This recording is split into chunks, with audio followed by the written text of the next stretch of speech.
নমস্কার, ভাস্কর চক্রবর্তী বলছি ওম এআরকিউ টেক থেকে।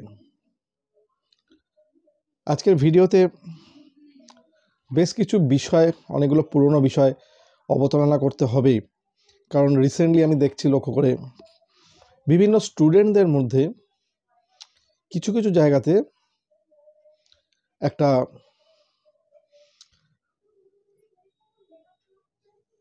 লেজিনেস বা একটা পারবো না, একটা ডিফিকাল্টি, এরম ধরনের ব্যারিয়ার ক্রিয়েট হয়েছে। তার মধ্যে সবথেকে বড় যে জিনিসটা হয়েছে সেটা হচ্ছে যে রিগার্ডিং টি কোড। এবং স্টুডেন্টরা অ্যাকচুয়ালি কেউই আমার লাইফ সম্বন্ধে কেউ অবগত নয়, বা আমি কীরম ধরনের স্টুডেন্ট ছিলাম বা কী পরিবেশ থেকে উঠেছি সেই সম্বন্ধে কেউই অবগত নয়। সেই জন্যে তাদের এই জায়গাটাতে মনে হয় যে আমি বোধহয় একটা বিরাট কোনো প্রোফাইল থেকে এসেছি, বা আমার বাড়ির ফাইন্যান্সিয়াল সিচুয়েশান বিশাল কিছু ছিল, আমার কোনো প্রবলেমই হয়নি। আজকের দিনে এসএপি এডুকেশনটা আমি যেভাবে প্রোভাইড করে চলেছি, যাতে সমস্ত ধরনের স্টুডেন্টরা আসতে পারে। কারণ আজকে ফিজ একটা খুব বড় ব্যাপার। আমি এর আগের দিনের কয়েকটা ভিডিও আগে বোধহয় বলেছিলাম যে আজকে ফিজ অ্যাফোর্ড করাটা কিন্তু খুব বড় ব্যাপার। সাধারণ স্টুডেন্ট যারা একটা খুব নর্মাল স্যালারিতে কাজকর্ম করছেন, তাদের পক্ষে অতটা ফিজে যাওয়াটা সম্ভব হয় না, এবং ফিজে গেলেও সেখানে যে খুব ভালো সাকসেস হচ্ছে সেটাও হয় না। দেখুন, আমি এসএপিতে সাকসেস বলতে সবথেকে প্রথম যেটা প্রায়োরিটি দিই, যে সাবজেক্ট যেটা শিখলাম, যেটা শিখেছি, সেটা আমি কতটা অ্যাবজর্ব করতে পেরেছি, এটা কিন্তু খুব বড় ব্যাপার। আমি বহু স্টুডেন্টদের মধ্যে দেখেছি, প্রায় অলমোস্ট একটা বিশাল পার্সেন্টেজ, কিছু শিখুক চাই না শিখুক, অ্যাট দ্য ডে এন্ড তাদের জব চাই। তাদের জিজ্ঞেস করলে সিঙ্গেল কোশ্চেন অ্যান্সার দিতে পারে না, তাদের জব চাই। আবার কিছু স্টুডেন্টদের মধ্যে এরকম একটা অ্যাপ রয়েছে, যেখানে হচ্ছে যখন শিখতে সে পারছে না, তখন সে বদনাম করে দিয়ে গেল এসএপি শিখে কিছু লাভ নেই। তো ফ্র্যাঙ্কলি স্পিকিং আপনাকে আমি বলি যে আমি ব্যক্তিগত জীবনে আমি খুব সাধারণ একটা ফ্যামিলি থেকে বিলং করতাম, আপনাদেরই মতো। যারা আমার বাড়িতে যেসব স্টুডেন্টরা আগে আসতেন বা এসেছেন রিসেন্টলি মোডে, তারা দেখে গেছেন আমার বাড়িঘর। এক, দ্বিতীয়ত হচ্ছে যে এডুকেশন লাইফেও আমি কোনো হাইফাই ধরনের স্টুডেন্ট ছিলাম না। তবে একটা জিনিস ছিল যে আমি পড়াশোনাটাকে ভীষণ ভালোবাসতাম। পড়াশোনাটা আমার চিরকালই আমার খুব একটা বিরাট ফ্যাসিনেশন ছিল, যার জন্য আমি সবসময়তে কোনো না কোনো সাবজেক্টের সঙ্গে যুক্ত থাকি এই বয়সেও। সেকেন্ডলি হচ্ছে, যখন আমি চাকরির প্রায় 15 বছর অতিক্রান্ত হয়ে গেল, যখন বুঝতে পারলাম যে এই যে ধরনের জব, এই ধরনের জব থেকে আর কিছু যা হোক লাইফ তৈরি হবে না। কথাটা কিন্তু খুব গুরুত্বপূর্ণ কথা। আমি যে ধরনের সার্ভিস করতাম, আজকের দিনে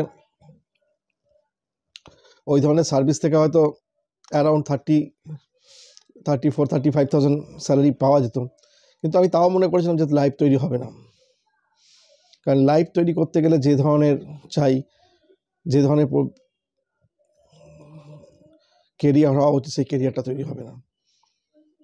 তো আমি তখন আস্তে আস্তে সুইচ করার জন্য সব কিছু রেডি হয়ে যাই, এবং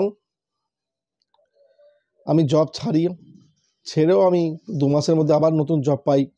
বাট এসএপি কেরিয়ারের জন্য কিন্তু জবটাকে আমি পুরো টোটালটি ছেড়ে দিই। তারপর কমপ্লিটলি এসএপি কেরিয়ারের দিকে আমি কনসেন্ট্রেট করি। এবং যখন আমরা প্রথম 2013 শেষের দিকে বা 14 শুরুর দিকে আমি যখন পড়ানো স্টার্ট করেছিলাম, তখন আমি একটা ব্যাচে বলেছিলাম যে আমি একজন স্টুডেন্ট পেয়েছিলাম, অফিসিয়ালি দুই বন্ধুকে পড়াতে যেতে হতো, মাসে 1500 টাকা করে তারা দুজনে দিত, 1500 3,000 টাকা। এটা হচ্ছে আমাদের পারিশ্রমিক ছিল। এবং আমার সঙ্গে আরেকজন স্টুডেন্ট, আমার সঙ্গে যেতে, ওর মেশিনটা করা হতো, শেখানো হতো। তো এই যে সিচুয়েশানটা, এই সিচুয়েশানটা আমরা কিন্তু, এবং ওইটা কিন্তু তখনকার সময়তে একটাই স্টুডেন্ট ছিল, রবিবার পড়াতে যেতাম। ভালো করে বুঝুন ক্রাইসিসটা কোথায়। মানে সারা মাসের হাত খরচার টাকা উঠবে না আজকে, ঠিক আছে। তারপর সেই সময়তে প্রচুর পড়াশোনা করতাম বিভিন্ন সাবজেক্টের উপর। এটা করতে করতে আস্তে আস্তে 2015 সালে যখন ইনস্টিটিউটে পড়ানো স্টার্ট করি, তখন আমি ইনস্টিটিউটে পড়ানো প্লাস বাড়ি অনেক জায়গায় পড়ানো। এখন ঘটনা হচ্ছে, এটা স্টুডেন্টদের সবথেকে বড় প্রবলেম, যে আমি ট্রানজ্যাকশান কোডকে কী করে মুখস্থ করব। দেখুন, আমি কিন্তু ঠিক মেথডিক্যালি যেরকমভাবে মুখস্থ করার সেরকমভাবে মুখস্থ করেছি। এর কোনো নির্দিষ্ট প্রসেস নেই, একটাই প্রসেস আপনাকে মনে রাখতে হবে, আর অন্য কোনো প্রসেস নেই। অনলি ওয়ান প্রসেস আপনাকে মনে রাখতে হবে, এর আর দ্বিতীয় কোনো প্রসেস নেই, আর প্রসেস আসবেও না কোনো দিন। তো ঠিক সেরকমভাবেই সেই সাবজেক্টগুলোকে মনে রাখার চেষ্টা করুন। যখনই আপনি দেখবেন মনে রাখার দিকে কনসেন্ট্রেট করছেন, তখনই দেখবেন আপনার পড়াশোনার পরিমাণটা বাড়ছে। আর যখনই পড়াশোনার পরিমাণটা বাড়ছে, তখন সাবজেক্টের প্রতি আপনার আনুগত্য, আপনার আগ্রহ সব কিছু বাড়ছে। একটা বড় কনফিগারেশনের স্টেপ দেখলে আপনারা বলেন, এত বড় কনফিগারেশন কী করে করবো?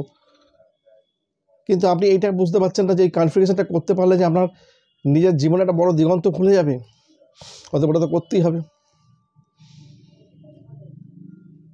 ঠিক আছে। যে আজকে ইংলিশ চ্যানেল পার করে, সে তো প্রথমে পাড়ার পুকুরে চান করতে, সাঁতার কাটা শিখেছিল, বা সাঁতার কাটতে কেটে প্র্যাকটিস করেছে। অতএব এটা করতেই হবে, কিচ্ছু করার নেই, এর মধ্যে কোনো জাদু নেই, কিচ্ছু নেই। তো স্টুডেন্ট, আপনারা যখন দেখবেন যে আপনাদের কেরিয়ারের একটা সবথেকে বড় জায়গা, সেই জায়গাটা যখন আলটিমেটলি আপনার সামনে চলে আসছে, তখন আপনাকে কিন্তু এইসব কাজগুলোকে একদম on the basis of the best priority করতে হবে। এটা একদম 100% সত্যি ঘটনা। এগুলো কিন্তু খুব জরুরি জিনিস আছে, আমরা যতক্ষণ না সেগুলো করতে পারবো। আজকে যখন আমি ইন্টারভিউ প্রিপারেশন পড়াই, আমি স্টুডেন্টদের বলি যে এই জায়গার এই সাবজেক্টের এই জায়গাগুলোকে ভালো করে পড়তে, এইখান থেকে সব ডিফারেন্ট লেভেলের কোশ্চেন্স আছে। আজকে যখন বিভিন্ন জায়গাতে এনকোয়ারিজ হয়, এখন একটা নতুন স্টাইল উঠেছে, বিভিন্ন আমাদের কলকাতার সংস্থা, তারা এখন স্টুডেন্টকে কনফিউজ করার জন্য S/4HANA এটাই সব কিছু। এখন ঘটনা হচ্ছে, আজকে আমি আমার যখন S/4HANA ব্যাচ পড়াই, আজকেও ক্লাস ছিল, আমি তাদেরকেও জিজ্ঞেস করেছিলাম যে আপনারা বলুন যে আপনারা তো ECC করে এসছেন, তো করে এসে আপনাদের প্রাইমারি জিনিসটা বুঝতে এত সময় লাগছে কেন, এত টাফ, এত অসুবিধা হচ্ছে কেন, বারবার একই জিনিসকে কোয়ারিজ করে জানতে হচ্ছে কেন? তাহলে এই জিনিসটা যদি সাবজেক্টের লোককে প্রথমে বোঝাতো, তাহলে কী অবস্থা হতো? এবং এটা খুব ডিফিকাল্ট হবে আমার পক্ষে, অন্তত পক্ষে আগামী 2 বছর বাদে যখন, বা তার আগেও হতে পারে, S/4HANAকেই শুরু থেকে এস্টাবলিশ করতে। কারণ স্টুডেন্টকে বোঝানো কিন্তু খুব টাফ ইনিশিয়াল লেভেলে। ওই যাই না, এটা যদি ব্যবসার জন্য আমাকে বলতে হয়, কাউকে বলতে হয়, এ করতে হচ্ছে, আমার কিছু করার নেই। বাট আমি কোনোদিন ওই দিকে তাকাইনি এডুকেশন ছাড়া। এডুকেশনের রেসপেক্টিভে বলবো যে এটা কিন্তু খুব শক্ত। এবং আমি স্টুডেন্ট যারা S/4HANA করছেন তাদেরকেও বলবো, এই ভিডিওটা দেখে তারা কমেন্টস করবেন অ্যাটলিস্ট, যে কথাটা আমি সত্যি কথা বললাম না একদম। নেক্সট হচ্ছে সেটা হচ্ছে যে কমপ্লিট স্টাডি মেটেরিয়ালসকে ভীষণ ভালোভাবে ফলো আপ করুন, প্রচণ্ড ভালোভাবে স্টাডি মেটেরিয়ালসকে ফলো করুন। এই স্টাডি মেটেরিয়ালসকে ফলো করার উপর ডিপেন্ড করছে আপনার আলটিমেটলি আগামী দিনের টোটাল সাবজেক্টের ওপর আপনার পুরো প্র্যাকটিক্যাল এক্সপিরিয়েন্সটা কীরকমভাবে ইম্পোজ করতে পারবেন, সেই জায়গাটা পুরো ডিপেন্ড করছে। বহু জায়গায় স্টাডি মেটেরিয়ালস বলে কী জিনিস হয় সেটাই জানে না, আজকে সেই জায়গাটা তৈরি করা হয়েছে। নানা দিক দিয়ে স্টাডি মেটেরিয়ালস দেওয়া হয়েছে, নানাভাবে স্টাডি মেটেরিয়াল দেওয়া হয়েছে। অর্থাৎ আমি স্টুডেন্টকে প্রত্যেককে বলছি, এই স্টাডি মেটেরিয়ালসের জায়গাটা ভালোভাবে রেডি করার চেষ্টা করুন। আর একটা রিকোয়েস্ট এসছে রিগার্ডিং মেটেরিয়ালস ম্যানেজমেন্টের ব্যাচ থেকে, সেটা হচ্ছে যে মেটেরিয়ালস ম্যানেজমেন্টের স্টুডেন্ট আমাকে রিকোয়েস্ট করেছেন যে একটা গ্রুপ তৈরি করবে। তারা অলরেডি 5 ফিনিশ করে ফেলেছেন। এখন বলছেন যে ফিনিশ করার আগে একটা সিচুয়েশান ছিল, বাট এখন ফিনিশ করার পর যে সিচুয়েশানটা হয়ে গেছে সেই রেসপেক্টিভে আমাদের প্র্যাকটিসিং ব্যাপারটা খুব জরুরি। তো সেই প্র্যাকটিসিং ব্যাপারটা আমরা কীরমভাবে করতে পারবো। তো আজকে যদি এইরকম ধরনের কোনো স্টুডেন্ট থাকেন যারা ভিডিওটা দেখবেন, যে প্র্যাকটিস সম্বন্ধে যদি আপনার কোনো রিকোয়ারমেন্ট থাকে তাহলে আমাকে বলবেন, আমি প্র্যাকটিসিং গ্রুপ তৈরি করে দেবো মেটেরিয়ালস ম্যানেজমেন্টের। আপনারা সেখানে কিন্তু প্র্যাকটিস যদি এভাবে করা যায়, উইকলি তো একদিন করে বসে করা যায়, বিরাট উপকার হবে এই জায়গাটা থেকে। পুরো সাবজেক্টের মধ্যে সবসময়তে লাইভ থাকা যাবে, এটা একটা বিরাট প্লাস পয়েন্ট একদম। ফেব্রুয়ারি মাসের মিডিল উইকে আমার একটা প্ল্যানিং আছে S/4HANA লজিস্টিক্স চালু করার। অতএব সেই দিক দিয়ে সবাই যারা যারা করবেন তারা একটুখানি নলেজে থাকবেন এতে। আর আপনারা ভিডিও শুনে রিকোয়েস্টও করে রাখতে পারেন, পরে আমি কমিউনিকেশন করে নেব। আর জানুয়ারি মাসের হয়তো ফার্স্ট উইকের পর আমি এর ওপর একটা ইন্টারভিউ প্রিপারেশন ক্লাসও শুরু করার প্ল্যানিং করেছি। তো সেটাও অনেকে জানেন, আমাকে একটুখানি বলে রাখবেন সেই জায়গাটাতে কার কতটা কী আছে। তো এই জায়গায় আমি শুধু আর একটা কথা বলতে চাই, স্টুডেন্টকে একটু পড়াশোনা করার চেষ্টা করুন। একটু যারা করে ফেলেছেন তারা ইন্টারভিউ প্রিপারেশনের ক্ষেত্রে বারে বারে বলছি, আমি অনেকের সঙ্গে কমিউনিকেট করতে পারছি না এই কাজের চাপের জন্য, শারীরিক একটা এর জন্য। তারা আমাকে বলুন যে তাদের কোন কোন জায়গাতে কি ঘাটতি লাগছে, কি প্রবলেম, কি ইনসিকিউর ফিল করছেন। আমি তো নাম ধরে ধরে বলতে পারবো না, প্রচুর স্টুডেন্ট, ঠিক আছে।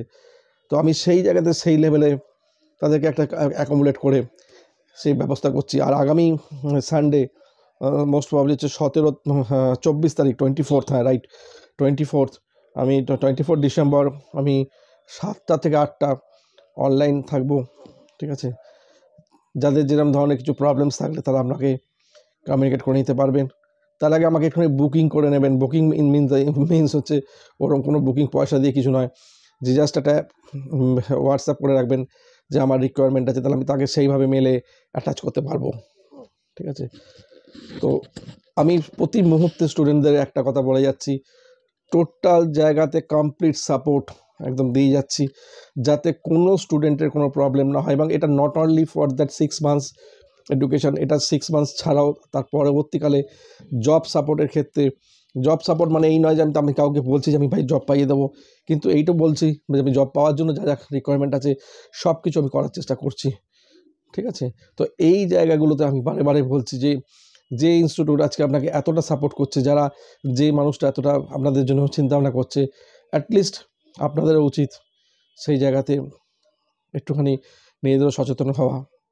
ডেফিনেটলি আপনারা কিন্তু সুযোগ পাবেন, আপনাদের প্রত্যেকের মধ্যে আমি দেখেছি সেই ক্যাপাবিলিটিটা আছে, এবং সেই ক্যাপাবিলিটি আছে বলেই কিন্তু আপনারা এখনও পর্যন্ত স্টিল নাও এই সাবজেক্টের সঙ্গে নিজেদেরকে অ্যাকোমোডেট করে রাখতে পেরেছেন, নিজেদেরকে এর মধ্যে জড়িয়ে রাখতে পেরেছেন।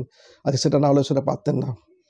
তো স্টুডেন্ট, আমি প্রত্যেককে বলছি আপনারা ভালো করে প্রিপারেশান যেগুলো করেছেন, যারা ইন্টারভিউ প্রিপারেশান করেছেন তারা ভালো করে সেই জায়গাগুলো রিভাইভ করুন, একটা নির্দিষ্ট সময় তৈরি করে রিভাইভ করুন। ডেফিনেটলি আপনাদের খুব ভালো হবে, কারণ আগামী দিন কিন্তু খুব ভালো ব্রাইট, এটা কিন্তু আমি আগে থেকে বলে দিলাম। পরে ইন্টারভিউ যখন শুরু হয়ে যাবে তখন ওই বাক্সপত্র নামিয়ে পড়াশোনা সেটা করবেন না, এখন থেকে সেই সব জায়গাগুলো স্টাডি করার চেষ্টা করুন, এটা কিন্তু আগে থেকে সতর্ক করে দিলাম। যাই হোক, প্রত্যেকে ভালো থাকবেন, নমস্কার।